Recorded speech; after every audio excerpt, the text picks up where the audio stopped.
বাংলাদেশ জামায়াতে ইসলামীর মনোনীত প্রার্থী হিসেবে আজকে আমার মনোনয়নপত্র ইলেকশন কমিশন কর্তৃক গৃহীত হয়েছে, বৈধ ঘোষণা হয়েছে। আমি সকলকে আহ্বান জানাচ্ছি, বিশেষ করে তরুণ সমাজদেরকে, যারা একবার জীবনের ঝুঁকি নিয়ে মাঠে নেমে এসেছিলেন এবং ফ্যাসিবাদকে বিতাড়িত করেছিলেন।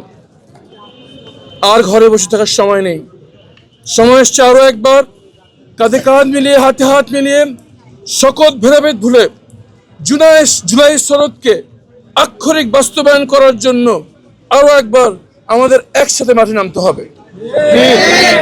বাংলাদেশের ইতিহাস বারবার প্রমাণ করেছে, ছাত্র জনতা যখন ভেদাভেদ ভুলে একসাথে কাঁধে কাঁধ মিলিয়ে, হাতে হাত মিলিয়ে যখনই মাঠে নেমেছে, সকল ধরনের বাধা বিপত্তি পর্বত সমান শক্তিও বিলীন হয়ে গিয়েছে।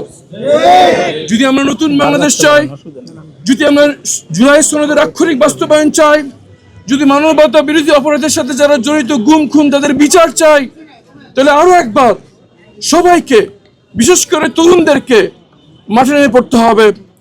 আর হাতে সময় নেই, মাত্র 40 দিন পর আমাদের এই জাতির ভাগ্য নির্ধারণ হতে চলেছে। আসুন সবাই মিলে গড়ি নতুন বাংলাদেশ।